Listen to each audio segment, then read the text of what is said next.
उन्हीं की तरह के भाव, उन्हीं की तरह चिंतन, उन्हीं की तरह समर्पण, उनके जैसा जीवन हमारे जीवन में उतरे। विद्वान साथियों, गुरुजनों, मेरे प्यारे विद्यार्थियों, सबसे पहले आपको जिस महापुरुष की जयंती है उनके चित्र को अपने दिमाग और मस्तिष्क में बैठाना है। सामने देखो स्वामी विवेकानंद जी का चित्र। इनके चेहरे पे जो तेज है, इनका स्वास्थ्य देखो, ये युवाओं को कुछ संदेश दे रहे हैं।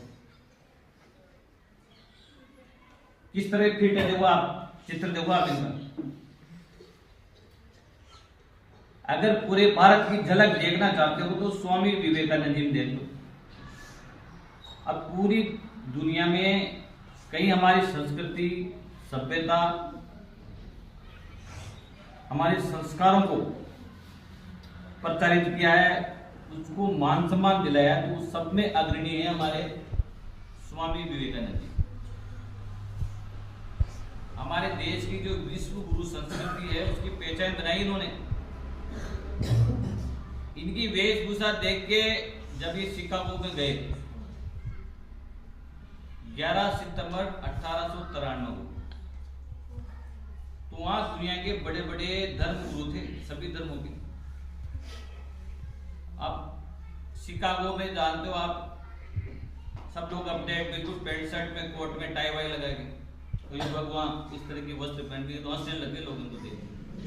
और फिर भारत में कहीं क्या अंग्रेजी जानते होंगे लोग, क्या ज्ञान की बातें हुई के बाद एक तरह से उपहास, मजाक, खिल्ली उड़ाई थी।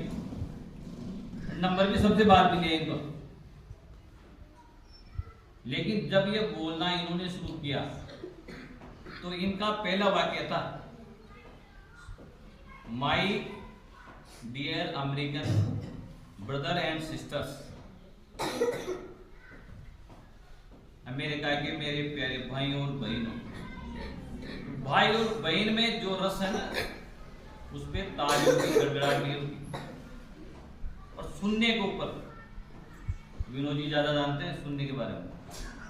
पूरा ब्रह्मांड भी सुनना नहीं है।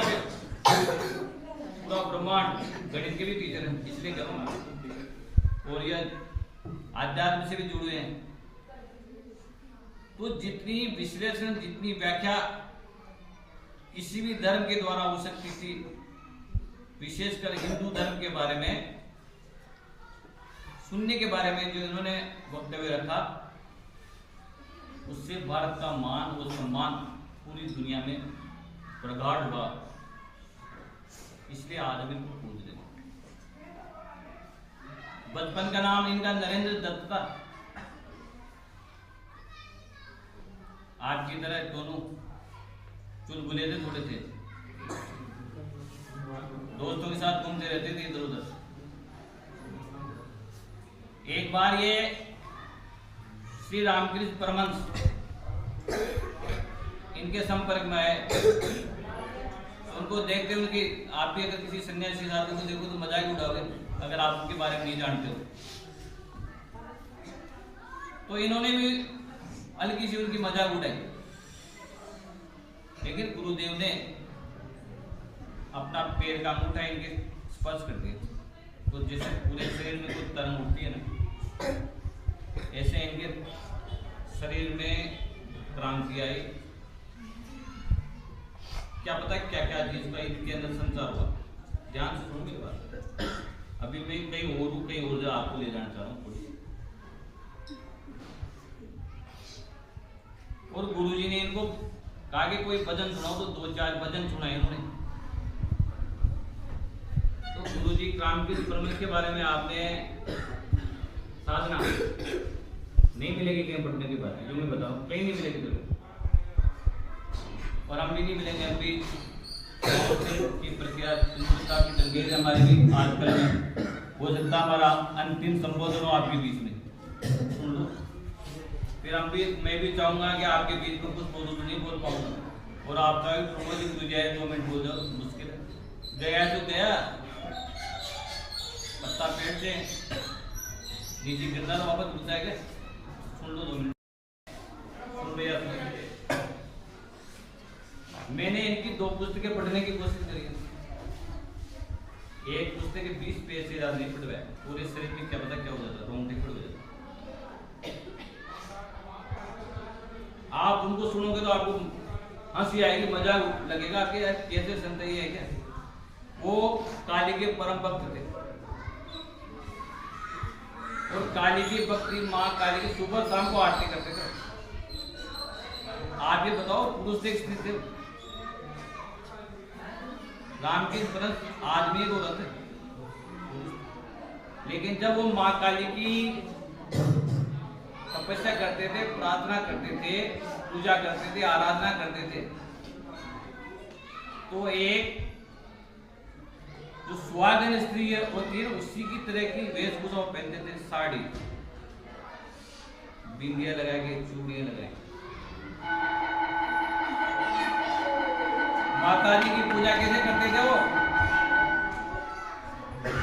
मातृ शक्ति के रूप में। ऐसा कहा जाता है कि माँ काली उनसे साक्षात बात करती थी, बड़ी शक्तियां उनके अंदर थी, सिद्धियां उनको प्राप्त थी, ऐसा कहा जाता है। शिकागो में स्वामी विवेकानंद नहीं बोल रहे थे, उनके अंदर छाया थी रामकृष्ण परमहंस की, रामकृष्ण परमहंस का ज्ञान बोल रहा था। यहाँ मैं आप लोगों को बता देना चाहता हूँ, अगर किसी को कोई समर्थ गुरु मिल जाए ना,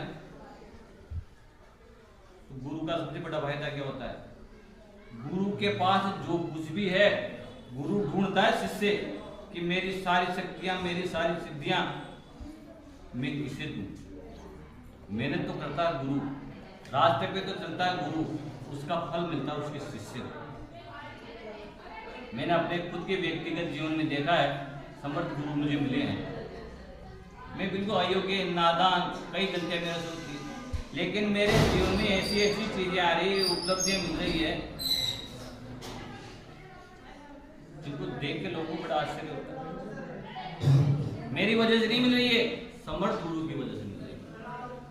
अगर आपको भी जीवन में कोई समर्थ गुरु मिल जाए, कहीं उनका आशीर्वाद आपको मिल जाए, तो गुरु और शिष्य का संबंध बड़ा, मैं ये अपनी चीज में आना चाहता हूँ, बड़ा प्रगाढ़ संबंध है, सबसे बड़ा संबंध है। गुरु साक्षात ईश्वर का रूप है, आज ईश्वर के करीब पहुंचे, उनकी कृपा से पूरा जीवन आपका उद्धार में हो जाएगा। मेरी लड़की का अभी नंबर आया है, ताजा घटना बता रहा हूँ, 1 मिनट में अपनी बात खत्म करूंगा। परसों रात को एक सर हमारे गांव के 9:30 बजे मेरे घर पे आए। ऐसे अक्सर आते नहीं, वो साल भर में आए होंगे। आए कि मैं इसलिए आया हूँ कि आपकी बिटिया का इंजीनियरिंग में नंबर आया है, वो मेरी शिष्य थी। उनकी अंदर आए, उनकी आंखों में से झड़ आंखों झड़ने लगे, ऐसे इमोशनल हो गए।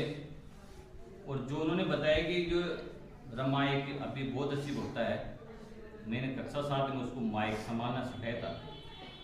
पहली बार जब कक्षा 7 में उसको माइक दिया, उसके हाथ मेरे से जुड़ गए। आज ये इतने ऊंचे पद पे पहुंच गए, तो मुझे सबसे बड़ी खुशी हुई है।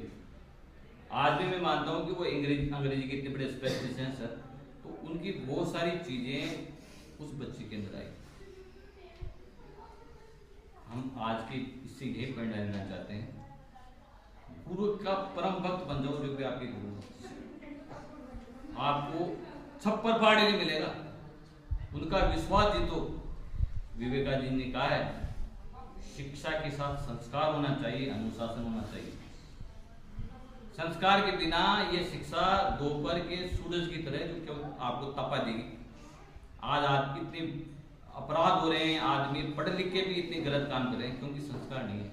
युवाओं को यही संदेश दे रहे हैं स्वामी विवेकानंद जी, शिक्षा लो, अच्छे संस्कार सीखो और अनुशासन। अगर आपके पास शक्ति, आप युवा हो, अगर आपके पास संस्कार नहीं है, अनुशासन नहीं है, तो आपकी दिशा गलत दिशा में जा सकती। मैं इस खिड़की को भी तोड़ सकता हूँ, आप तोड़ सकते हो, युवा हो, ताकत है, पंखे को मरोड़ सकते हैं, लेकिन वही दिशा बदल रही है।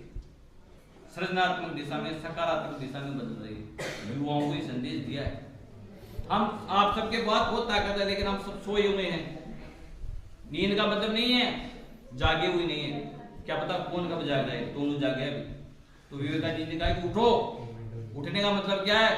सुस्ती पड़े हो, पता ही नहीं है क्या हो रहा है, चारों तरफ क्या हो रहा है, शिक्षा कितनी ज्यादा बढ़ रही है। उठो, जागो, और तब तक रुको मत हो जब तक आपको मंजिल नहीं प्राप्त होती। बहुत सारी समस्याएं आएंगी, बहुत संकट आएंगे, बहुत सारी चुनौतियां। खेतरी के महाराजा अजीत सिंह जी ने इनको विवेकानंद जी की उपाधि दी है। जीवन में जितने भी विवेकानंद जी को पढ़ोगे, आपके जीवन में संस्कार आएंगे, भारतीय संस्कृति आएगी, सफलता आएगी, ईश्वर का सामीप्य प्राप्त होगा। मैं आपसे बहुत अधिक बोल गया, समय भी घंटे भी लगे, उधर से भाई साहब स्टाफ साथी ये सब लोग चले गए, कब तक आप बोलोगे? मैं बहुत बोलना चाहता, लेकिन समय का अभाव है। मैं हमारे अभी 5-7 मिनट और लेट हो जाएंगे, कोई बात नहीं। सीताराम जी सर से, प्रिंसिपल साहब से भी निवेदन